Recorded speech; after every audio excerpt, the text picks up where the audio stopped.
Alright guys, we're back with another video for the Razor Company.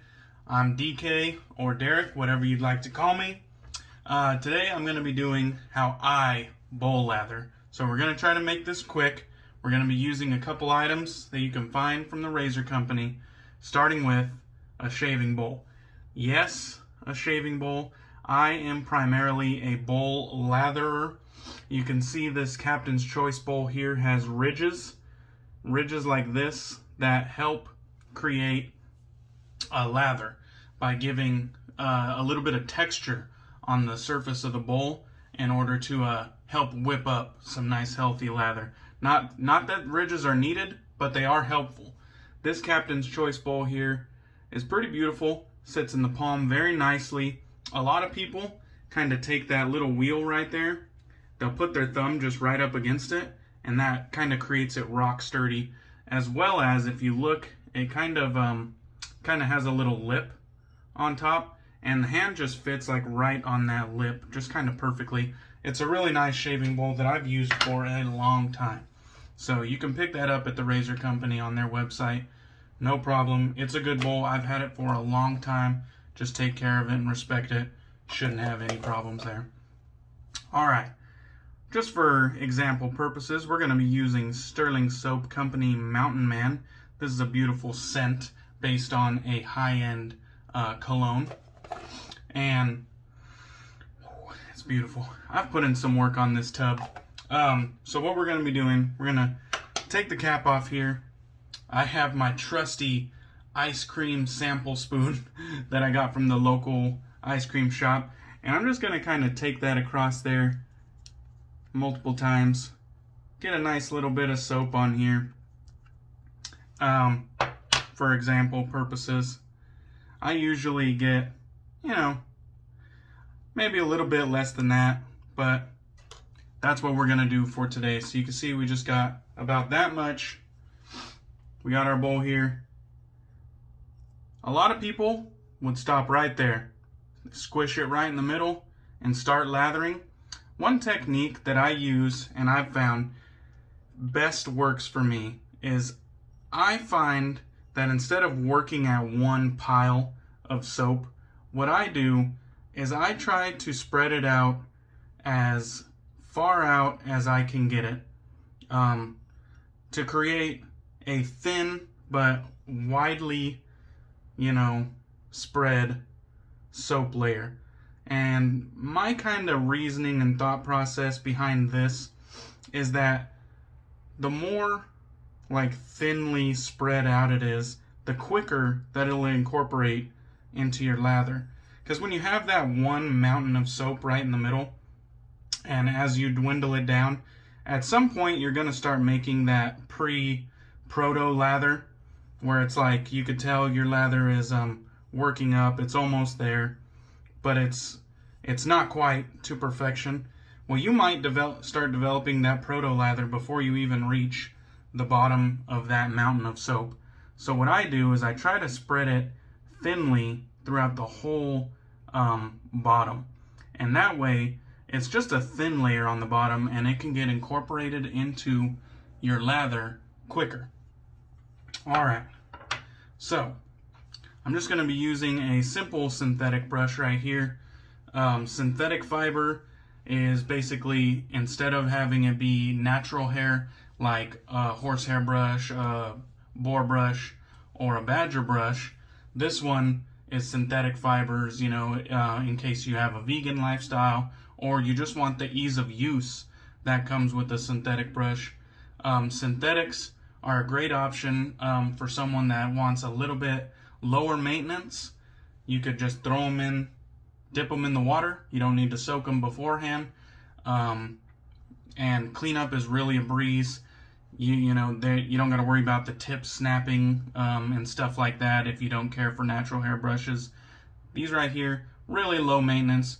Just kind of wring them off in a towel, wipe them clean, set them on the counter to dry. No problem. With synthetic brushes, like I said, you don't have to pre-soak them. What you could do is just dip it right in the water. I got my sink filled with water. And just like that, they're good enough to go. just dip it in the water, wring it out, and that's that. We're good to go.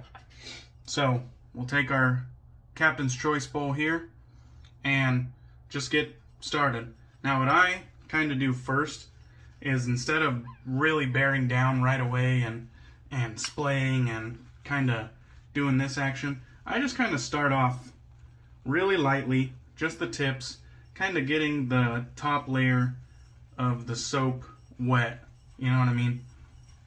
And I do that for just a little while. You can see soap starts clumping up in the top. That's when I'll dip my tips in the water, and you can see they're now retaining a little bit of moisture, and you can see that froth start to build. And I'll just keep working, and now I'll apply a little bit more pressure. I'm not bearing all the way down, but I'm definitely taking another layer of that soap off. And so we'll just keep working. I'm doing circular motions one way, circular motions the other way, and at some point I even do like a little side to side with a little bit more pressure. But right here, since we have a lot of soap left, we'll take it back down to the water, get some more soap involved, and now we'll just put a little bit more pressure, creating a little bit more agitation on those ridges. And this is where the real work kind of happens. Now the top layer has been removed. Now we're getting down to the bottom layer. The ridges are starting to be revealed. And now we just kind of go every which way, kind of working the soap back in off of the sides, getting it back down in the middle. Something that I've been doing recently is some of these kind of like pushing it into the middle things, and that kind of squeezes the lather out of the brush and back onto the bowl, and that way it can be reincorporated. It's really not rocket science, guys. All you need is a brush, some water, and a bowl, and you'll be just fine. I mean, gradual water additions is the key. You know, you don't want to overdo it with water right in the beginning.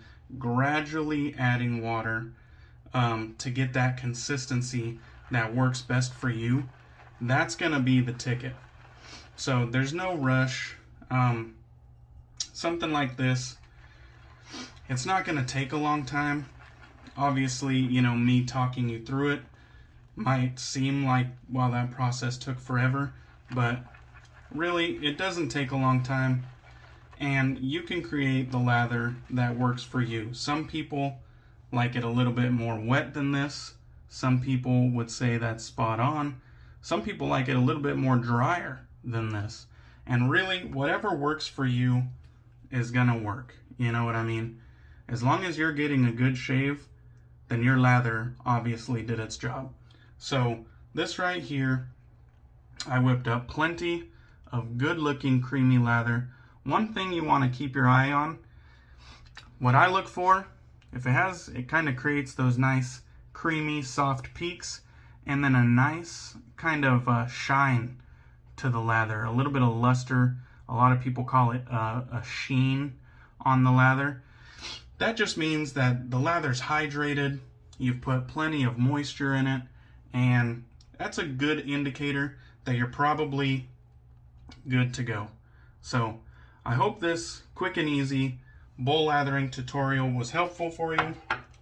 Like I said, you could pick up a shaving bowl like these Captain's Choice bowls at the Razor Company, or you can pick up some awesome Stirling Soap Company soaps at the Razor Company.